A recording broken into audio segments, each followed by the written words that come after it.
Hello and welcome to Sterne, the weekly journalism talk show on HAPS. I'm your host, Peter Sterne. On our last episode, I took a stern look at immigration reporting.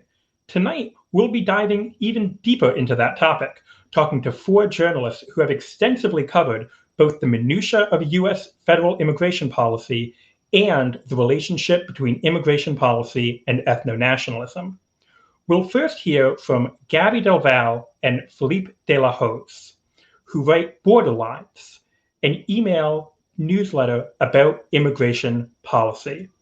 Next up is Brendan O'Connor, author of the forthcoming book Blood Red Lines, which traces the connections between immigration policy, white supremacy, and capitalism. Finally, we'll hear from Tanvi Misra, an independent journalist who previously covered immigration policy for CQ Roll Call, which is one of those very wonky DC publications mostly read by the kinds of people who shape federal policy, namely congressional staffers and lobbyists. One quick note before we begin. We want to hear from our viewers. If you're a member of HAPS, you can post comments and questions under the stream, and we'll see them and try to respond to them in real time. If you're watching this show on another platform, like Reddit or Twitter or Facebook, you can also try leaving comments and questions in reply to the stream, and we should be able to see and respond to those as well. With that out of the way, let's get to the interviews. Gabby and Felipe, you're up first. Can you tell me a little about your backgrounds as journalists and why you decided to start Borderlines? Do you want to go first or should I? One of you should. Wait, I feel like I'm lagging. Felipe, you go first. Okay, I just unmuted myself. So I'll go ahead and start. I am, kind of a reporter for a few years. The immigration beat has been something I kind of have gradually fallen into in the past, 3-ish years, very deliberately. It wasn't sort of something that, I just kind of slid into because it was available. I really wanted to make sure that, I was sort of covering this issue from a standpoint that, kind of combines investigative and analytic reporting. Has always been sort of how I see it, kind of doing a lot of the fact finding, the document searching, talking to sources, and then also trying to make sure that I sort of explain it in a way that's very kind of concrete and also contextual, where people kind of understand some of these issues sort of as part of a trajectory, right? And sort of where they came from and where they're going. And I think, that's a lot of the same philosophy that undergirds Borderlines, which kind of started off as actually Gabby and I both having similar ideas almost simultaneously about, kind of newsletters that seem to be sort of missing in the sort of coverage of immigration policy. And, she can get a little bit more into that. But, the point was sort of that we want to make sure that these big developments that people are hearing about on a weekly basis, particularly under the Trump administration, people would read X happened, and a lot of people, weren't really sure what that really actually concretely meant for people, that both the people that were affected, how that was going to play out legally, kind of what were some of the building blocks that kind of permitted this policy to be put into place and things like that. And so that's been very much our philosophy, kind of, how did we get here? What exactly is happening? So did you and Gabby have a background in covering immigration policy, particularly like immigration law, where you were able to understand the significance of changes that were made under the Trump administration? I would say we each had a background. They were just a little bit different. I started reporting just in general in 2016. I started in local media, and then I got laid off. And I also always just wanted to do immigration reporting, and I had studied immigration policy a little bit in undergrad. And as an aside, I remember once during a job interview, I mentioned that I'd wanted to do immigration reporting for a long time.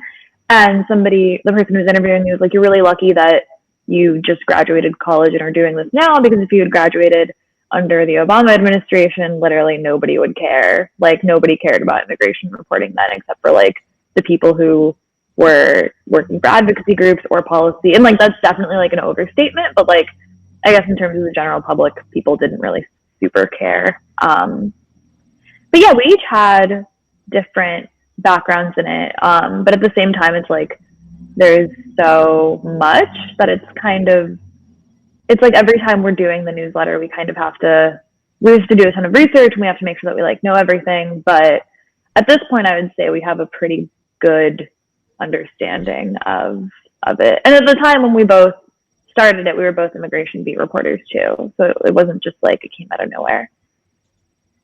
So Yeah. what are examples? Sorry, Felipe, I didn't mean to cut you off, but what are some examples of things that you've covered in the newsletter that you feel like maybe a lot of people or even a lot of other journalists didn't necessarily understand the significance of?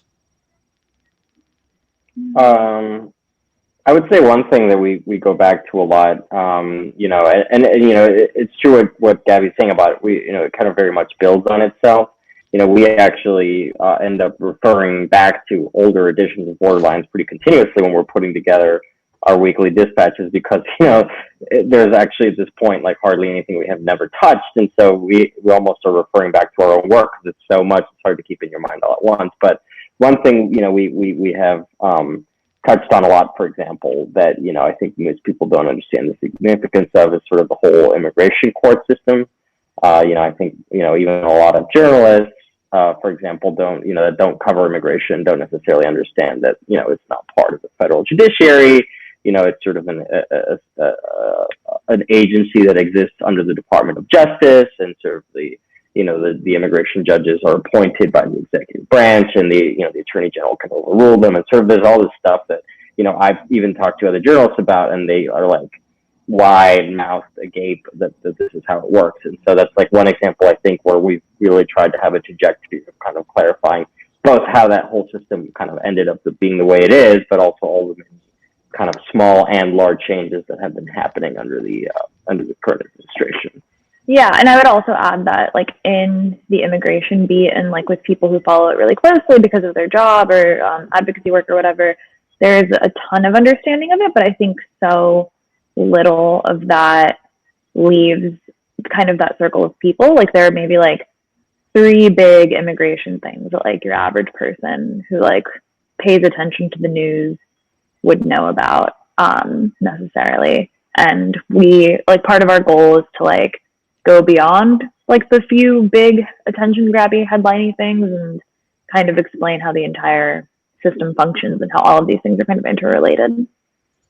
So on that note, what do you think the sort of 3 things that everyone who's been following, more or less following the immigration debate and the immigration news during the Trump administration would know, and what are the things that you think it would be important for them to know? Okay, so family separation / kids in cages is 1. The wall is number 2. And then I guess number 3, I don't know, Felipe, what do you think is number 3? I have like a few contenders. Well, I think, you know, a lot of people have, you know, kind of heard about the fact that, like, you know, the internal ICE operations are sort of now like more indiscriminate, and it's like, it's not just like, you know, the whole, like, I think a lot of people still have the idea of like the whole family is not felons thing that, you know, Obama kind of espoused as sort of being like fundamentally better, but now it's like, oh, I never thought that, you know, this person who, you know, was just like a neighbor of mine who never did anything is getting arrested now. And I think actually a lot of kind of people, and even Trump supporters, there have been countless articles of people. There's so many like, articles. I never thought they were going to deport Jose, my friend. You know, and so I think that's kind of, you know, been burned into people's minds as well. But in terms of things that I think people should know and they might not, I mean, it's hard to, even in a single article or even in like a very concrete way, like have a full accounting of just how much the humanitarian immigration system has been obliterated, right? I mean, largely asylum, like there's just, it's like a staggering amount of policy. And also not a single law has changed in this entire time. In fact, most of the immigration framework is has been more or less static since 1952 with the first Immigration and Nationality Act revised in 1965. But like all of those building blocks have been like the same for decades. It's just the sort of regulatory stuff that changes because the executive has just so much incredible discretion on immigration in particular. So, what are some of those changes, particularly that have happened under the Trump administration, but these things that maybe fly under the radar that people, unless they are an immigration reporter at CQ Roll Call, where you're very closely covering changes in federal policy for an audience of people who write federal policy, what are some things that have changed under the Trump administration, like small things that maybe flew under the radar, but that turned out to have very significant effects and affected a lot of people? So many. I mean, processing times at USCIS, which is the agency that handles all legal immigration, are so slow now. Like, I don't remember the figure off the top of my head, but like it takes so much longer now to get your work authorization or to get things processed or anything like that. And it's not really something that gets a lot of coverage because it's like paperwork and delays, but like that affects people's like lives and like material circumstances pretty substantially. Like the entire asylum system, which would take forever to get into by itself. The courts, the immigration judges have basically been stripped of all what semblance they had of sorry, I'm blanking on the word, Felipe. What's the word that I'm looking for? There's the word that I'm looking for. Like independence. Yes. Yeah. Yes. But I thought immediately of USCIS too, because like USCIS is actually one of the big ones where like you can have like these very minor seeming things that come down. I mean, so they had this policy, and I'm sure the other guests will let's talk about this too. But it's like the blank space policy, for example. That's just one thing where it's like for certain types of applications that you tender, suddenly there's this policy where any blank spaces that you leave will trigger a rejection, right? Even if they make that, it'll be like, where do your parents live? And you're like, my parents are deceased, so you don't fill it out, and then your application will get rejected offhand. Not even like sent back; it'll just be denied. And so that's like one of those things that's just like a perfect example of like this was just like some obscure policy guidance within USCIS that like it would seem super technical if like for anyone that's not in this kind of sphere. But yet, a bunch of applications were getting rejected because of that. And like the attorneys eventually sort of, figured it out and were sort of doing it all. But, even people that were trying to submit applications unrepresented or something like that have no way of knowing that this is the case. And so there's been a lot of like really kind of hyper technical things like that have just had these kind of cascading effects. And so it seems like one thing that you're sort of emphasizing is that the changes under the Trump administration are not just affecting undocumented immigrants, but are also affecting people who have legal rights to be here, whether that is through things like visas or work authorizations or asylum policies. Yeah, I mean, it's affecting asylum, it's affecting undocumented people, it's affecting pretty much everyone. It's affecting people with green cards who are legal permanent residents, pretty much every level, I would say, of the immigration. And it's like affecting different people in different ways. But there hasn't been a single like category of immigrant that I can think of that has been untouched by some kind of policy. Right.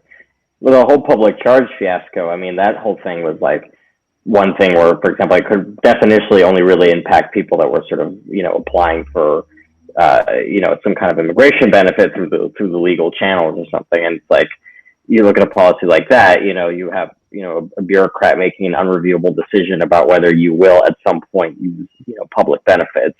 It's like it's sort of an arbitrary standard. You can't really like see what went into the side of the application, right? But it affects people that are applying through the legal channels just because of how the regulation is set up. So that's another thing I think people don't understand. Also, that people in detention aren't uniformly undocumented people. There's actually a lot of people in detention that are green card holders and whatnot that, the government has put in a process to deport, but they technically are permanent residents in ICE detention. That's another thing that most people don't really imagine. Yeah, I mean, it seems like there is a general sort of sense that these aggressive immigration policies, this very restrictive immigration policy that Trump has promoted and the Republicans have promoted is quote unquote going after illegals, and setting aside the issue of whether there is illegal immigration or what illegal immigrants deserve or any of that. I think that it's important to emphasize that the Trump administration is not just cracking down on illegal immigrants, quote unquote, but is cracking down on immigration more generally, because it seems like the people who are in charge of U.S. immigration policy don't make a distinction. Yeah, I mean, a big part of that too is where the people in the immigration bureaucracy are being hired from. They're pretty much all coming from one of the big three nativist organizations, so FAIR, CIS, or Numbers USA. And if not, then they have close contacts with them. Like Stephen Miller, for example, is very close to a lot of the CIS people, have been for a very long time, and those groups don't really distinguish between quote unquote legal or quote unquote illegal immigration. They kind of just oppose immigration, full stop. That's their whole thing. I think it's CIS whose slogan is anti-immigration, pro-immigrant, or something like that. It's something very nonsensical. But their whole thing is reducing all forms of immigration. So not just people coming for asylum, not just getting out people who are undocumented, but also reducing legal immigration, reducing the numbers of visas. And there's a very racialized bent to their opposition to immigration as well. There's a long history there that I think the other guests are really, really well poised to talk about. Well, one thing that I did think was sort of interesting that I'd want you or Felipe to sort of go into more detail on is the history of the immigration system and the idea that these, I don't know if you'd call them quotas or guidelines for who gets admitted, was set in the 50s and haven't really changed. And then the modern sort of immigration enforcement detention system is a more recent development dating to maybe the 90s. So can you maybe give a very quick overview of sort of the immigration and customs systems since the mid-20th century? Yeah, I think you'd have to go back a little bit further before that, because the 1965 law kind of overturned or entirely overturned the quota system that was implemented in the 1920s, which was the first time there were national origins-based quotas for immigration. And that was based on, I want to say, the 1890 census, and it was very explicitly done so that immigration from Eastern and Southern Europe would decrease, and immigration from Western Europe and Northern Europe, where way fewer people were coming from, is what they were trying to get to return. And it was a whole preserving the national character of the United States thing. It was again, extremely, extremely racialized. And then the 1965 immigration law overturned that and kind of opened the door to immigration from Latin America, Asia, Africa. But then inadvertently perhaps created its own set of problems. But Felipe knows more about those than I do, so sorry, Felipe, I'm passing it to you now. No, I mean, so, one thing that I think is sort of interesting, a lot of the policies that were initially kind of envisioned to preserve a certain, whiter character or whatever, to immigration, family reunification was kind of originally thought of as something that, well, naturally speaking, it's going to, kind of help there be more Germanic and English sort of descendant people, because that's who would be sponsoring these, their family members. And of course, now it's being derided as chain migration and blah, blah, blah, because all of a sudden that's not the population that's being taxed by this law. It's actually people from Latin America and Africa and whatnot. Also, you mentioned the 90s, that was, I think, probably the last kind of very significant immigration law. Well, of course, it was the creation of the Department of Homeland Security in 2003, which is its own thing. But in 1996, Clinton, then President Clinton, signed a couple of laws that, part of the whole sort of very punitive, like tough on crime stuff that was going on at the time. And those actually, many people might think that it was maybe like Reagan or HW who kind of set the groundwork for the modern, immigration enforcement apparatuses that exist. But it was actually, under Clinton that those laws sort of, did a few things, including make more people deportable, have like a more punitive approach to, immigration, like make the path to legal immigration, to sort of regularization of status harder for people that were already unlawfully present and all this other stuff. So there were a couple of laws that were passed that year.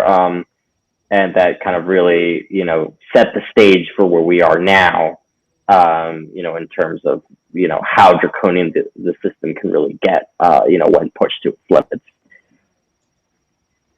So I think it seems like this distinction between legal and illegal, or I guess legal and undocumented immigration, is it one that existed in the 20s or the 50s, or was the focus just on like stopping immigration from certain groups? Kind of both, but it was more of like, who do we enforce immigration law against? So like in the middle of the 20th century, for example, like during World War II, there was this thing called the Rosetta program, which like had agricultural workers come from Mexico to like make up for the labor shortfall because of like everybody being sent to war. And then after that, there were a bunch of people who stayed. There were a bunch of people who like crossed back and forth. There were a bunch of people who just like were Mexican American and like were born in the United States. And the U.S. government was like, well, we have to get them out of here, including in a lot of cases like U.S. citizens who were born in the United States, and deported a ton of people, not necessarily because of like a desire to enforce immigration law, but because of complaints from like several like different business interests and like racial reasons. Again, like all of it really, like enforcement decisions, I would say, have become like more technocratic over time, but like there's always they're always based in a desire to like get certain types of people out of the country. And like the language has just become less explicit about that, I would say. Although, yeah, at that point, that it's become like, I feel like in general, you're right, it's sort of become less explicit over time. But did the Trump administration represent a slight sort of backtracking? Did it become more explicit during the Trump administration than during the Obama administration?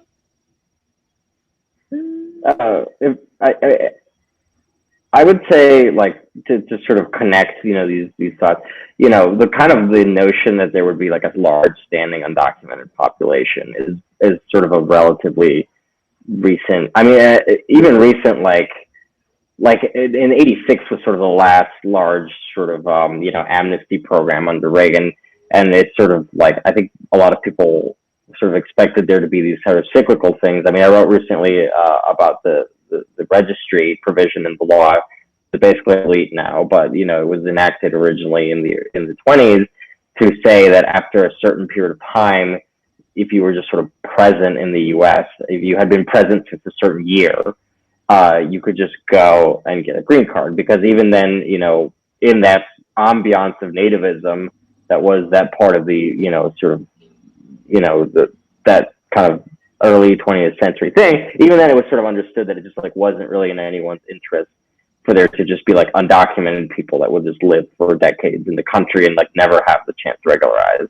And so I think, to answer your question, like this conception that there should just be people who are undocumented and there's just like no path for them to ever, kind of become the, legally part of the fabric that they're already part of socially, is a relatively recent kind of concept, right? And I think, I don't know, I wouldn't necessarily say that it's gotten worse under Trump. It's been, I think, sort of bad for like maybe 30, 40 years. But, prior to that, I think there was sort of an understanding that like it just didn't make any sense to have kind of a, this like undocumented population that was sort of like turned apart from, from the rest of the people.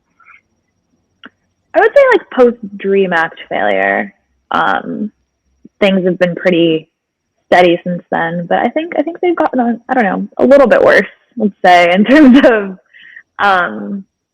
the explicitness of it, at least.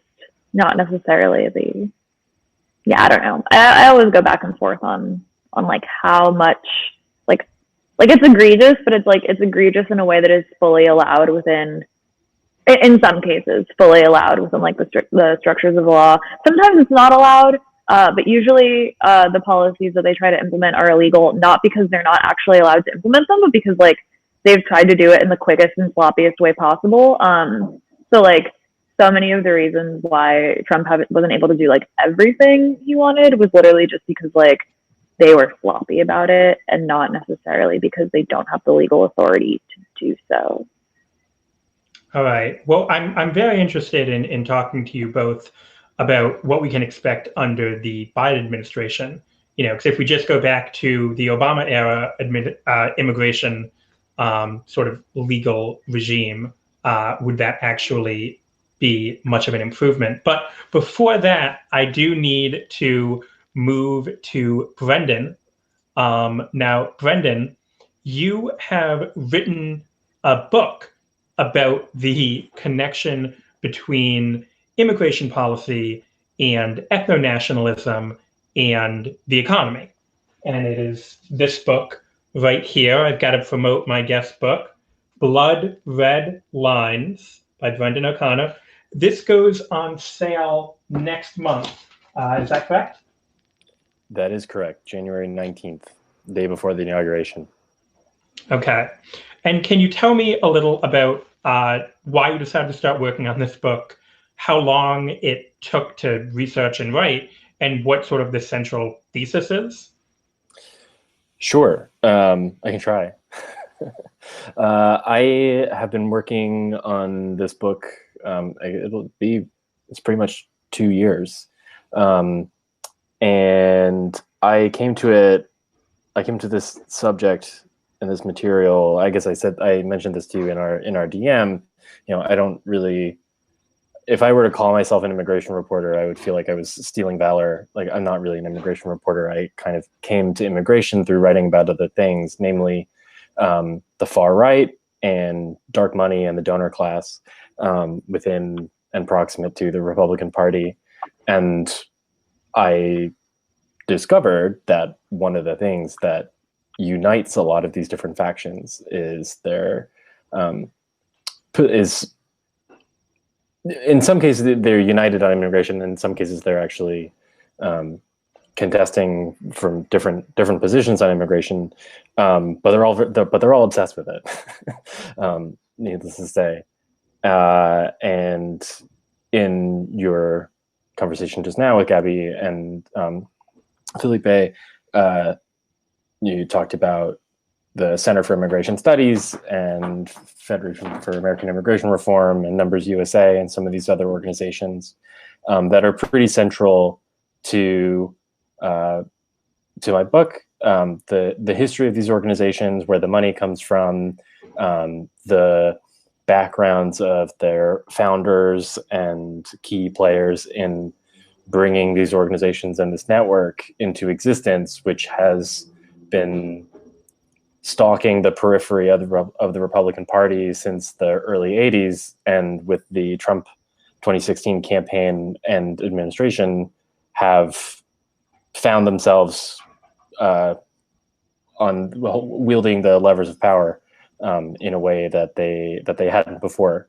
And what we've seen over the past 4 years is, as Gabby pointed out, they're very sloppy and inexperienced attempts at implementing a pretty ruthless ethno-nationalist agenda that in large part draws on the history of American nativism.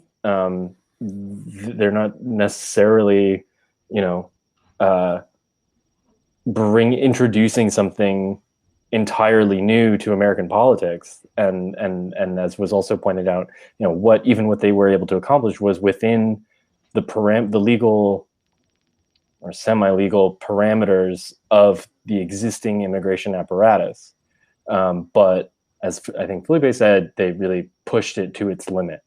And what my book looks at is what resonances and linkages are there between what's happening within the Trump administration itself and the wider far-right and neo-fascist movements that exist outside of the Trump administration, in the streets, on the internet, and where are these things going?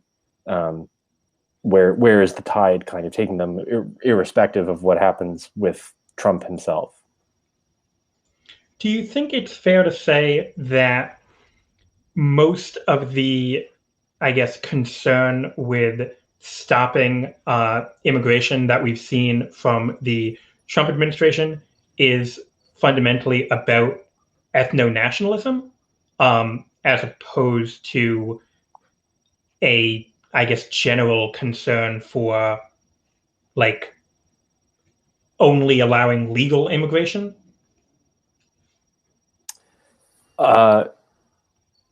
Yes, I think that's fair to say.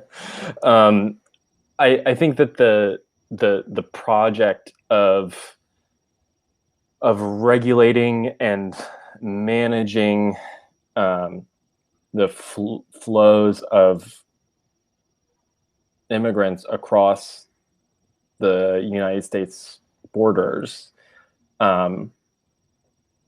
is always both a necessarily ethno-nationalist project, but it's also a class project, insofar as this is about managing migrant labor as well as managing the ethnic composition of the nation state.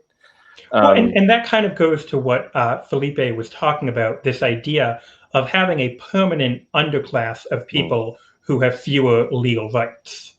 And, maybe there was this idea in the 1920s, even when they wanted to control the national character or ethnic makeup of the US, there wasn't necessarily this idea that you could have a permanent underclass of people. It wasn't really conceived of.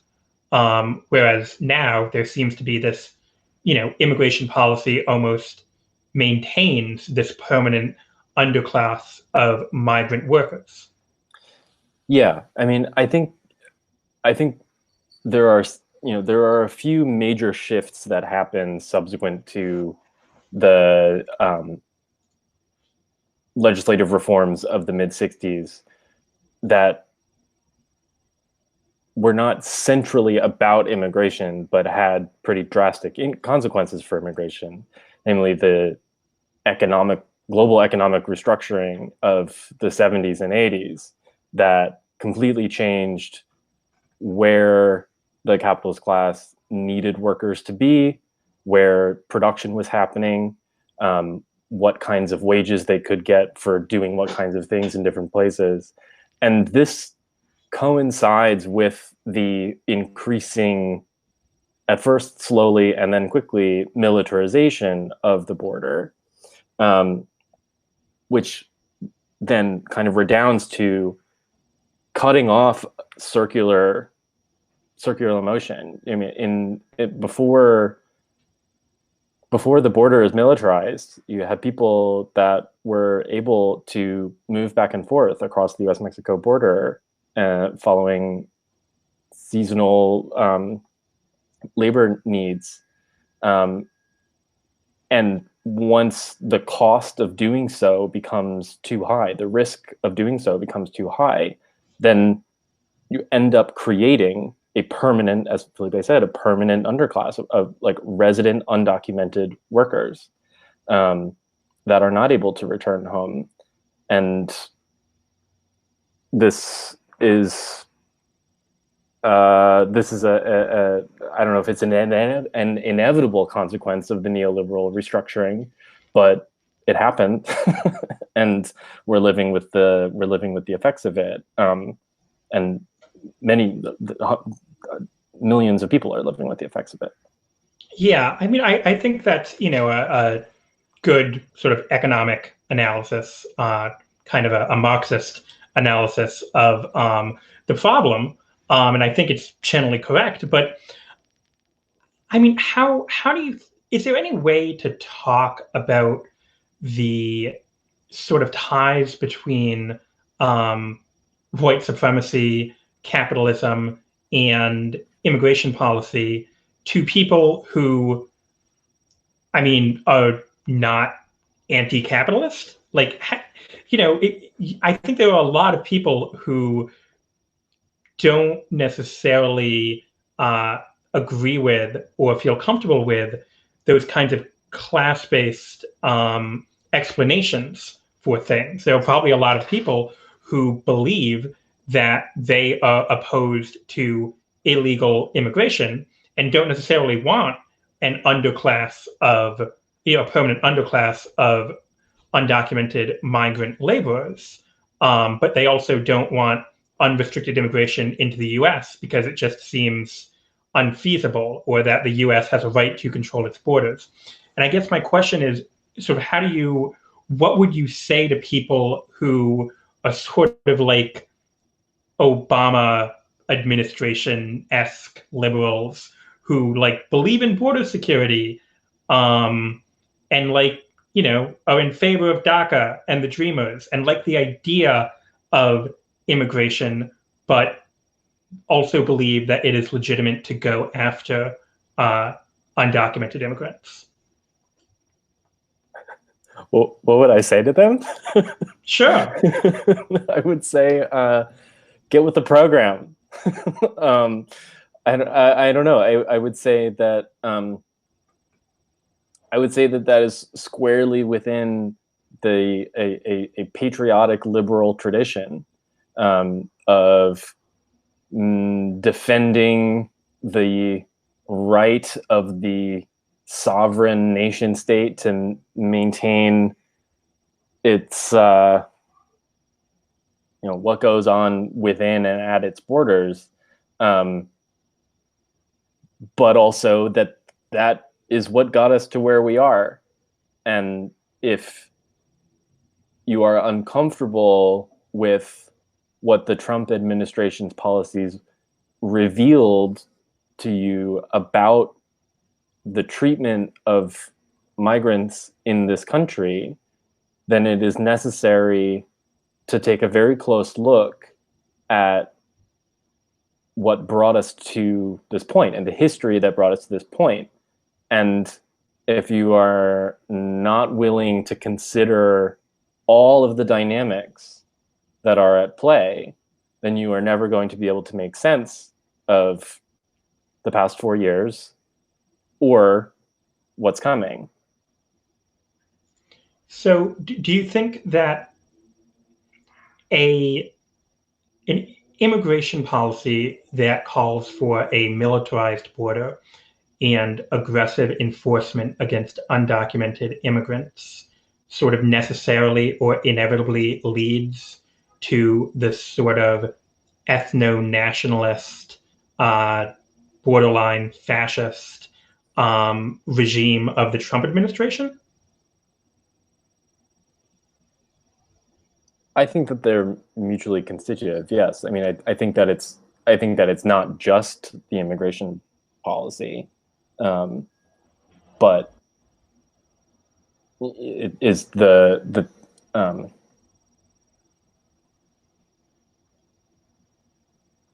conjunction of many things, including that. If that makes sense. So, what do you think the ideal immigration policy for the U.S. would be? Well, I don't think we can talk about immigration policy for the U.S. Because it's an international question. The immigration policy for the U.S. is necessarily also immigration policy for South America, Central America, Mexico, really the whole world, and there is no way to like solve this problem only within the the United States' borders. But in the meantime, what should sort of the policy be? Should it be not like a lack of enforcement or having open borders? Yeah, it was decriminalize border crossing. But wait, Immediately actually, cease all I do want to deportation. ask: is border crossing currently criminalized?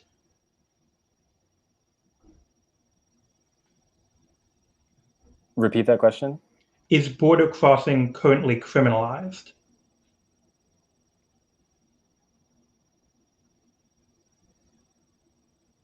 Is it a crime, or is it just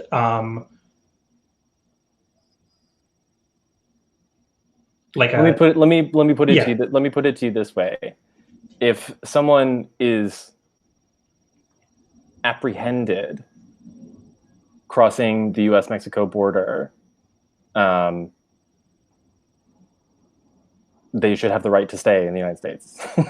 Like, full stop. Like rather than defaulting to removing them either to Mexico or deporting them to their country of origin. Okay. And in terms of the reporting on sort of the immigration debate or, the humanitarian crisis at the southern border or ICE raids within the country, what kind of context do you think is necessary for journalists to include when writing about this? Because as you said before, it's like there are dynamics that maybe a lot of people don't take into account when trying to explain what has happened to immigration policy over the last 4 years. So what do you think are important things for journalists who write about immigration to take into account, and for ordinary people to remember whenever they are reading stories about U.S. immigration policy? What do I think is important to take into account? Sorry, I just need to move my computer as I'm about to lose my battery's about to die. What's important to take into account is kind of like I said before, that one crucial dynamic in this is remembering that the undocumented population plays a role, and an important role, in the U.S. labor force. And so the way that immigration policy is treated is not just about demographics, and is not just about the ethno-national identity, but it's about managing a very large part of the labor force. And so keeping in mind the fact that like this isn't the way that undocumented migrants are being treated is not just happening in a vacuum, and it's not just happening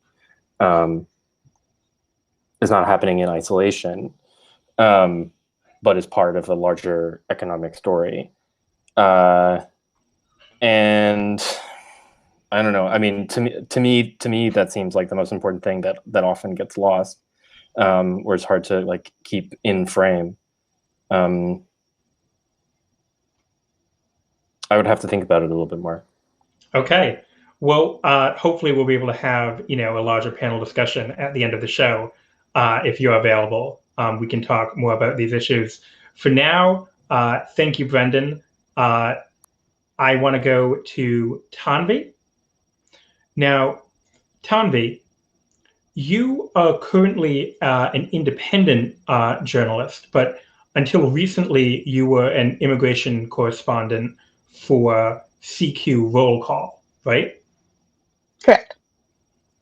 And what did you do at CQ Roll Call? My sort of understanding of this publication is, it's very much in the weeds on federal policy, largely written for the kind of people who are writing federal policy or contributing to it in some way. So what was sort of the level of detail that you wrote about in immigration policy? It really varied depending on which platform within that CQ roll call umbrella I was writing for. So for roll call or CQ, my stories would be heavily policy oriented. Analysis of legislation. For example, for CQ magazine, there were features that kind of looked at the impact of those policies on the people that they're about, who don't, more often than not, don't really get a seat at the table. And then we also had an internal subscription service called, it was basically it was legal briefings. And for those, I would go really in the weeds and look at like every regulation, every incremental court decision that came out in a big case, for example. So the Federal Register was like a big, just a repository of stories for that particular platform. And can you just explain what the Federal Register is? The Federal Register is basically where all the rules go, and so when laws are made, they have to be then broken down into rules on how they should be implemented.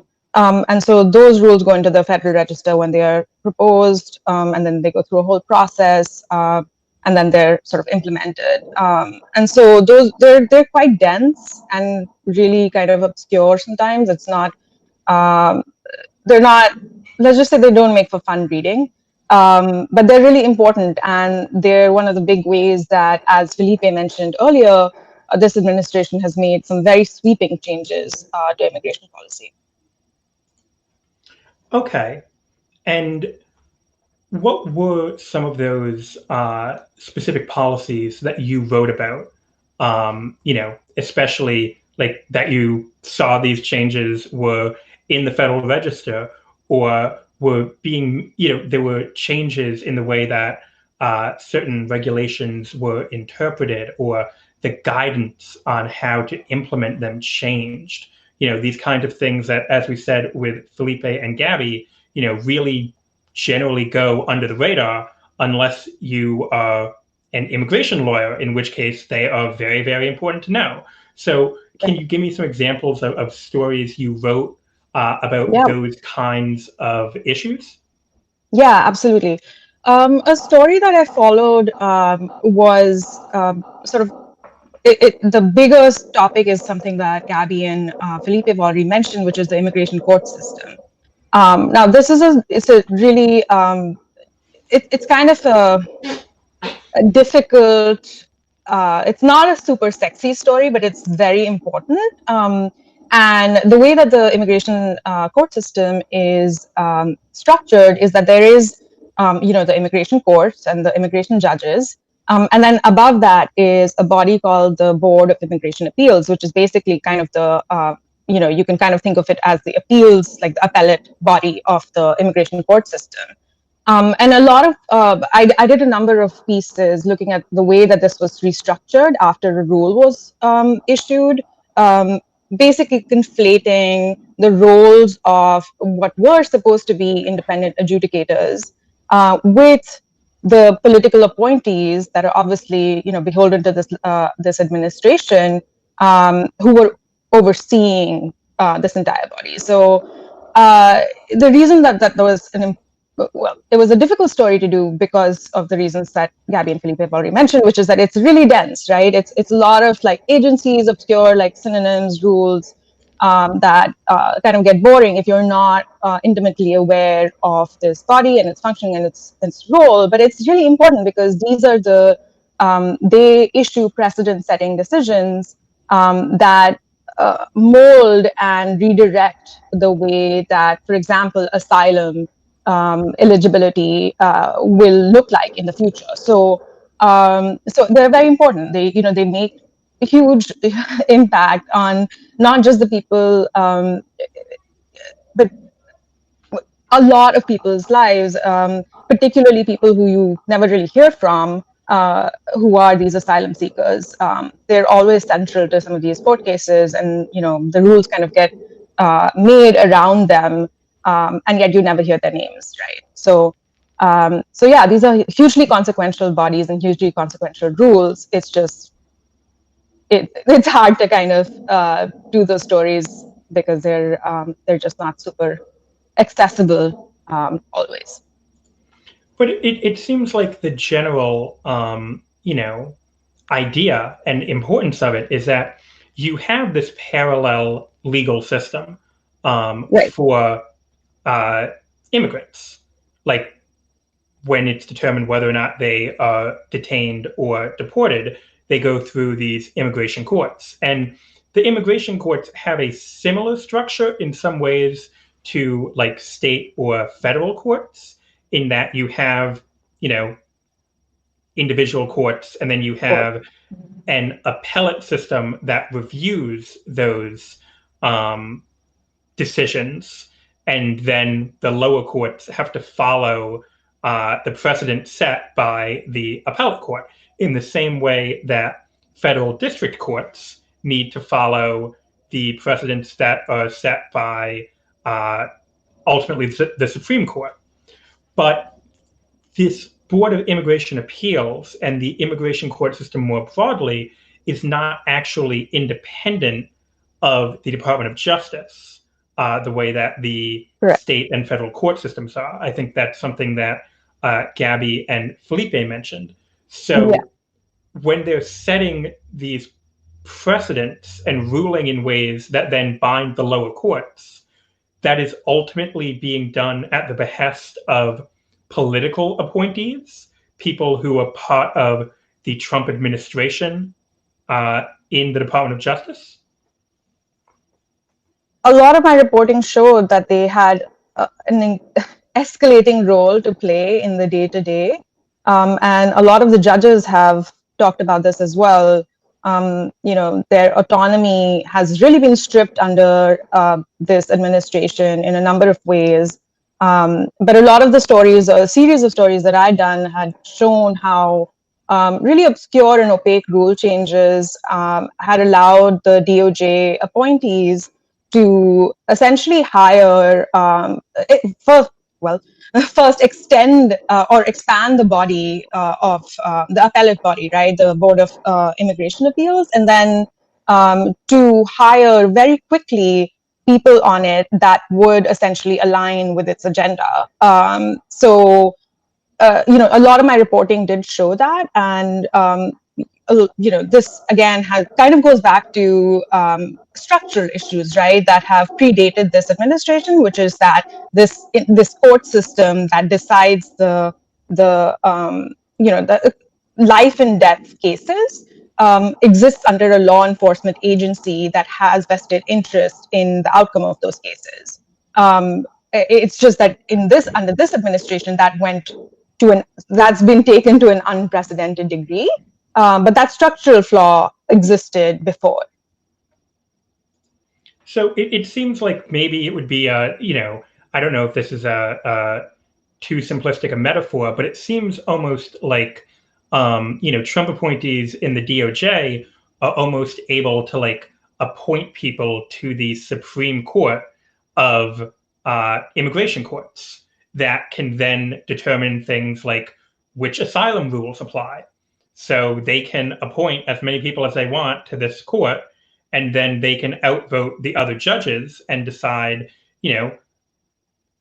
on an interpretation of asylum law that says that certain people who probably should qualify for asylum because they are in danger in their home country actually don't.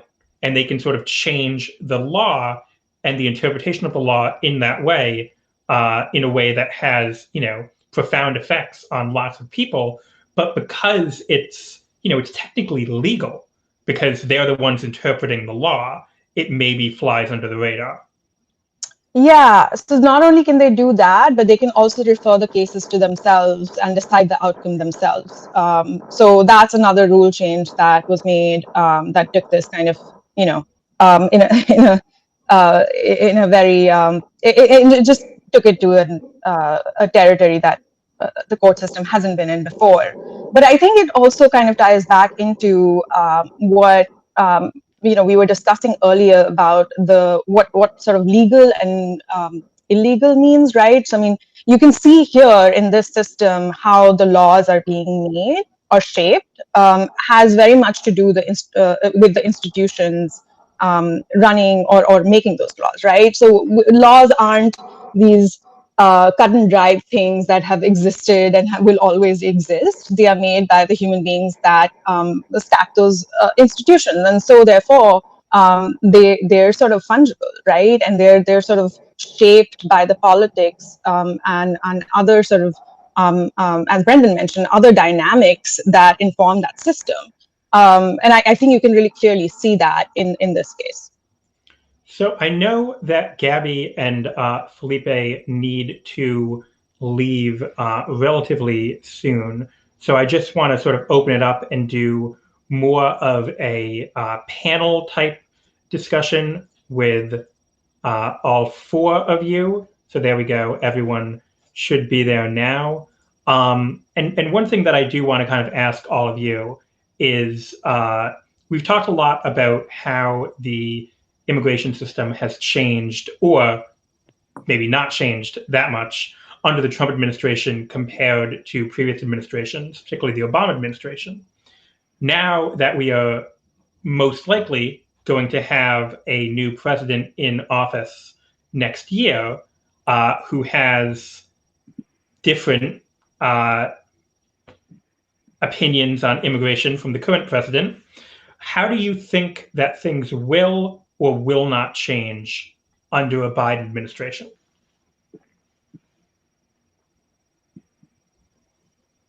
Well, I can take this really quick to start. Well, I think there's a couple of low-hanging fruit that Biden, has said that he will tackle, and he probably will. Like, a lot of the focus has been on unraveling various policies, and as we get closer and closer to the inauguration, there seems to be some waffling around which policies and to what extent that we're already seeing. And this is not going to be surprising to anyone who follows immigration or who has, followed Biden's career. My sense is that there's going to be a tendency to try to be safe and not rock the boat, politically speaking. And so there's going to be a couple of things that, sort of there's general agreement on. DACA, for example, is one of those. DACA is a program or at least a population that DACA serves. It has widespread support across the aisle, and so that's one easily achievable, an easily reversible policy. But there's a host of much more complex and I think politically controversial policies, in 2020 in America, that I don't really see him touching at all. And even a lot of policies that were quite unpopular and have done a lot of lasting and irrevocable damage under the current administration, that it looks like he may even take a long time to reverse if he actually ends up doing that at all. Do you think he will restructure the immigration courts to reverse what Trump has done? I don't really see that happening. I think there's been growing conversation under the Trump administration because of the extent to which that's gone. But I think that maybe that conversation will continue, but I don't really see the immigration court system being sort of taken out, extracted from the DOJ. Okay. Anyone else thoughts on the Biden administration? I think there are some things. I mean, he said he would, for example, reverse MPP, which we didn't really talk about here, but it's a policy that basically makes some asylum seekers wait in Mexico. And today, Susan Rice was like, well, we are going to do this, but we're not going to do this immediately, which people are very angry about. But I also think they were never going to do it immediately. I think there's a difference between not putting new people in MPP and then paroling everybody in the program, which at this point is, I want to say maybe 20 to 30. I don't know how many people are actually still waiting in Mexico because. And those are people who are currently stuck in Mexico while their asylum, I guess, Yeah. asylum. Well, their asylum cases are Yeah. adjudicated, yeah, but all of their hearings are on hold right now. So I think like the process of paroling those people into the country is going to take probably several months, and I think my really dark prediction for that is that there is going to be really strong right-wing backlash to all of this, and they're going to kind of paint it as like chaos on the border and like the whole like camp of the saints like storming of the gates kind of thing, because the imagery is like it's right there. It's frankly it's going to be so easy for them. Even though this is a thing that like this isn't long-standing policy. This was implemented at the beginning of 2019, but it's going to be so easy for the right to like seize onto this. And it used to be the case that people would come to the U.S. and then apply for asylum and like stay in the U.S. while the courts were deciding whether they should get asylum. And then if they decided, no, you actually don't get asylum, then they would have to leave. But under this MPP policy that came into being under the Trump administration, we have people who came to the US and applied for asylum, and instead of letting them stay in the US while their case was adjudicated, they put them in Mexico while the case was adjudicated.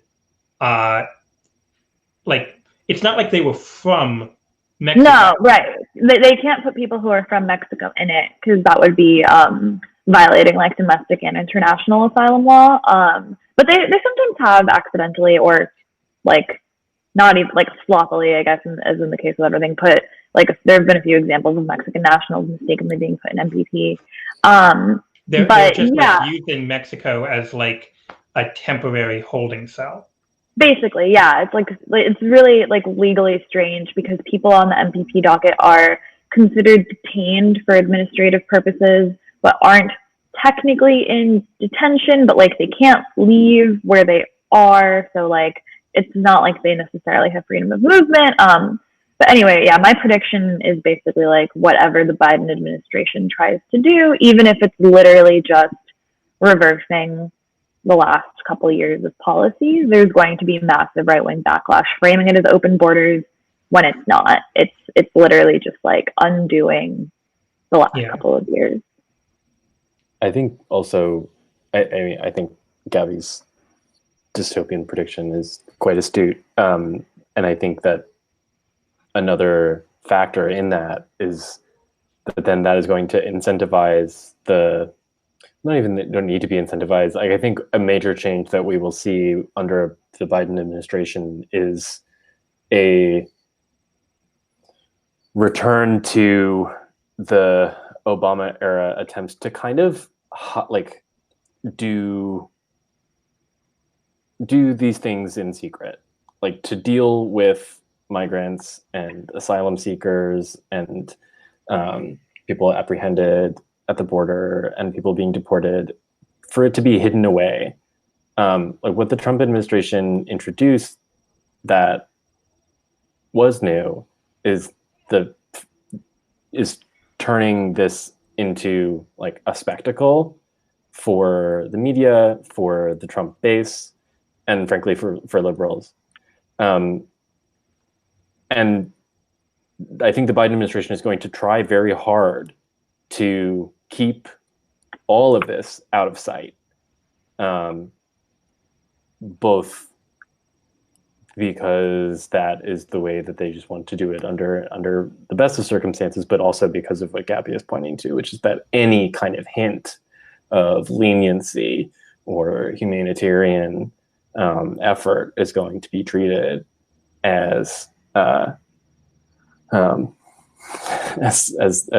third worldism, as one of the commentators on this feed alluded to. So I think that they're, part of the work of us as journalists and of advocates is going to be keeping these kinds of things in keeping these kinds of things in the public eye, because otherwise it's just going to be otherwise when it enters the public eye, it's going to be on the far right's terms, and that will only lead to an even darker future.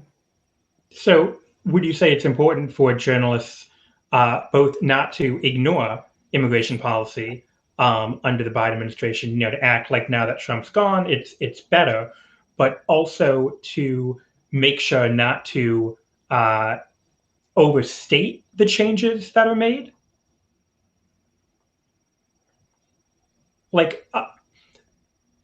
I guess you say it's important for journalists to sort of keep these issues in the public eye because otherwise, the right wing will seize on them and will sort of control the conversation. So how should journalists go about doing that? What's the most important thing for them to keep in mind?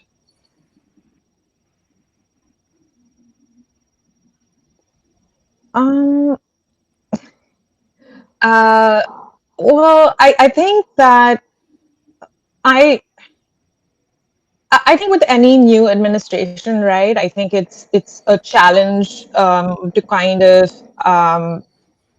understand what is new and what is a continuity.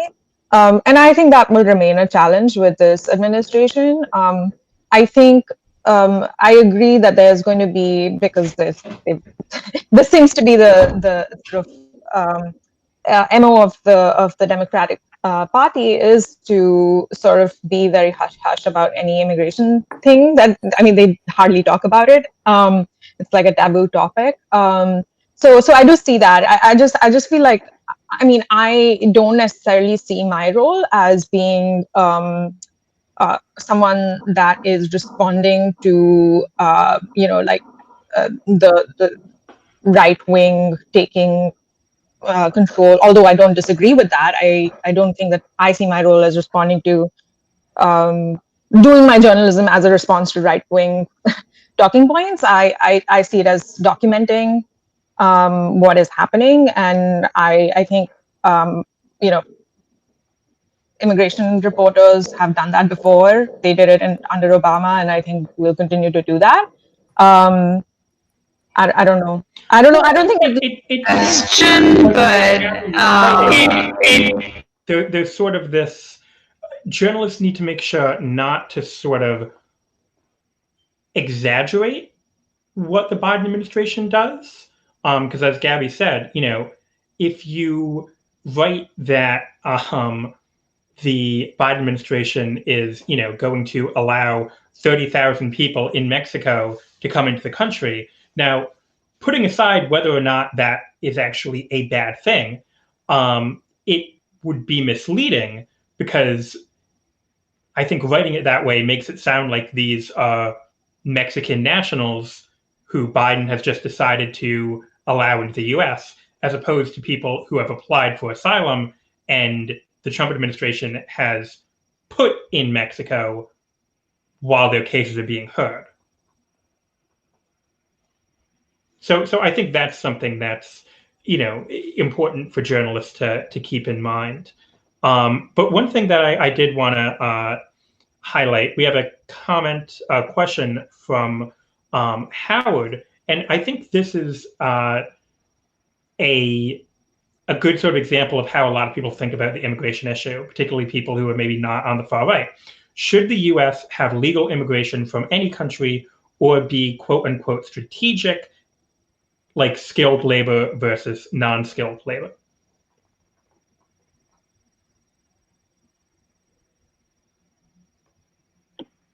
and Brendan, since you're the one who wants to make sure that discussions of immigration policy take into account economic dynamics, I'll let you take that one.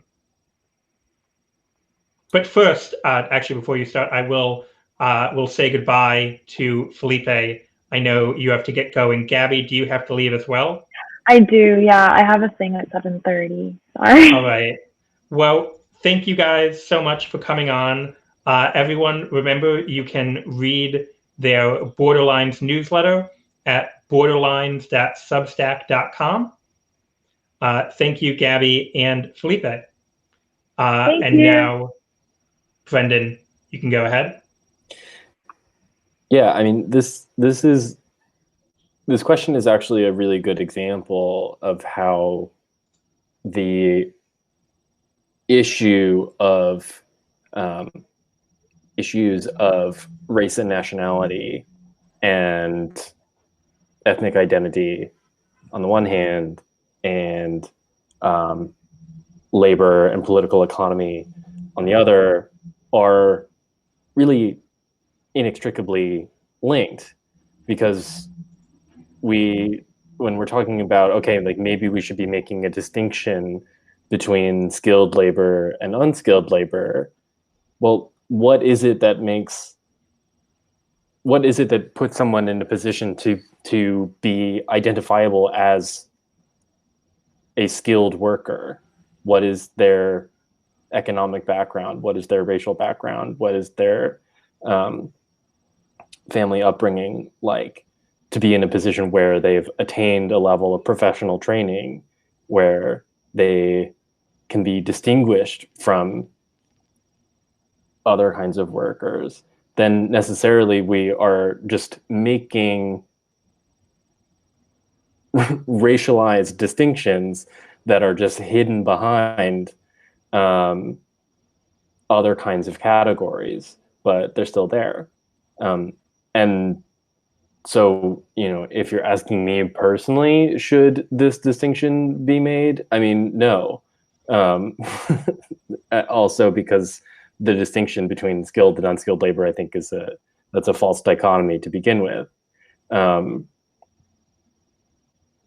But so that's something that certainly comes up a lot in debates over immigration, not just in the U.S., but certainly here as well.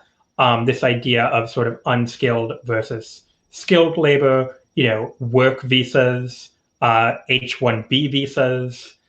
People might oppose illegal immigration or immigration more generally from Central Americans and Mexicans at the southern border, but support H-1B visas for foreign nationals who have professional achievements and work in Silicon Valley.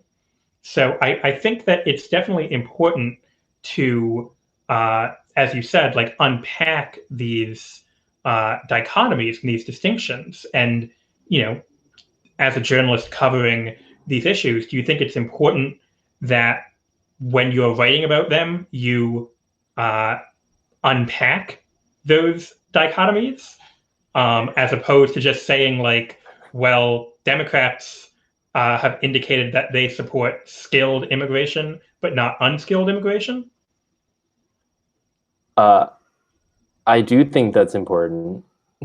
I'm also sensitive to the fact that like not every reporter has the luxury of like the time and the space to disentangle these kinds of categories,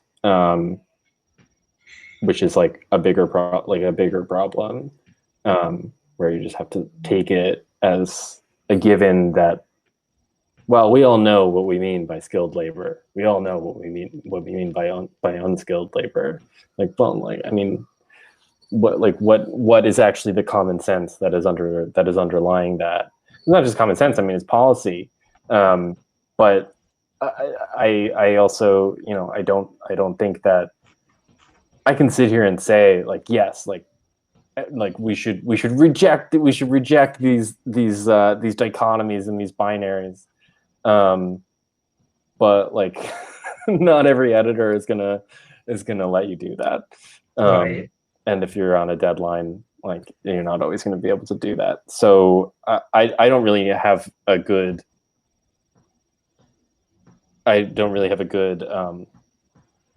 kind of answer to that or solution to that problem. Tanvi is saying that Yeah, their Tanvi, mic's your out. mic is not working now. You want to add that we have to be critical of the framing of the question, or my framing? I think she meant the framing of the question and the dichotomy. But yeah, it's unfortunate that your mic is not working, because we certainly want you to still be part of the conversation. Although on that note, maybe we should call it, since it is getting late. We've already lost Gabby and Felipe, and sadly, we've lost Tanvi as well, at least in part. So I think I will. I guess I will say one final sort of question. And Tanvi, if the mic is not working, you can type your answer in the chat, and we will, promote it so people can see it. But what do you think is the most important thing for people to keep in mind when they are reading about immigration policy or the quote unquote immigration debate? Like normal people who maybe have all of these unexamined assumptions and are just, interested in understanding what is going on uh, at the southern border, or what is going on in communities of undocumented people. What should they keep in mind when they're reading coverage of that?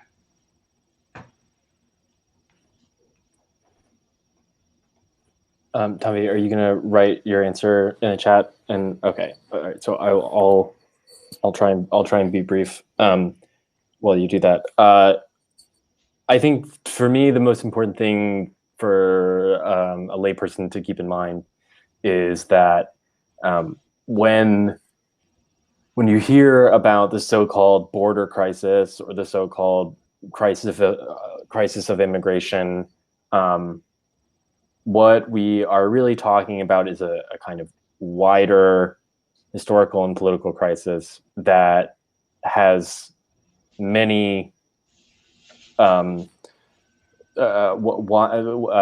many splintering roots, that what we really ought to be talking about is the crisis of we're also talking about the climate crisis. We're talking about a crisis of the consequences of American imperialism and intervention in Central and South America and in Mexico that displaces people and forces people to have to make a choice about whether to, or takes away the choice to stay in their homes or to uproot and leave to come to the United States.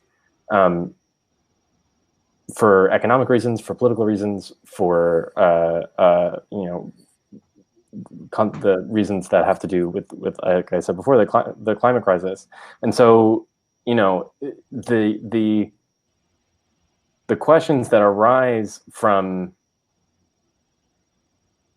people arriving at the U.S.-Mexico border or any border without the proper paperwork or authorization are much bigger historical questions that require a broader view if we want to be serious about dealing with them. Okay, and I see that Tanvi now has her answer, which I will present. Okay. She says the dichotomy, skilled versus unskilled, has the value that we as a society give it. Tanvi says that she was previously on a work visa, and she thinks it's important to go under the skin of that label of skilled worker being on a work visa and see how it's associated with race and class. Agricultural workers are, for example, considered unskilled, but we've seen in the pandemic that their work is anything but. So I would not take those labels at face value. Thank you, Tanvi, for that answer. Again, I'm so sorry that the mic is not working and you cannot participate more fully in the conversation. I'm very glad it was working earlier because I really enjoyed the conversation that we had about the immigration court system. Brendan and Tanvi, thank you so much for coming on. I'm going to call it a night now. Everyone who was watching, thank you so much for watching Stern Look. I hope you enjoyed this episode. If you haven't already, I would highly recommend you watch our last episode, Stern Look episode 3, which was also about immigration reporting. I think if you enjoyed this episode, you'll enjoy that one as well. That's all the time we have tonight. If you like the show, I'd strongly encourage you to join HAPS if you're not already a member and subscribe directly to Stern Look. If you have any questions or suggestions of topics that you'd like to see me cover on Stern Look, you can always email the show at sternlook@gmail.com. That's STERNELOOK at gmail.com. And be sure to follow all of our wonderful guests on Twitter, Brendan O'Connor, Tanvi Misra, Felipe de la Hoz, and Gabby Del Valle. You can follow them all on Twitter. We will not have an episode of Stern Look next week on account of the holiday and the new year, but I'm planning to have another episode the week after that, the first week of January. So if you're a fan of the show, be sure to tune in, not next Tuesday, but the Tuesday after at 6 p.m. Eastern.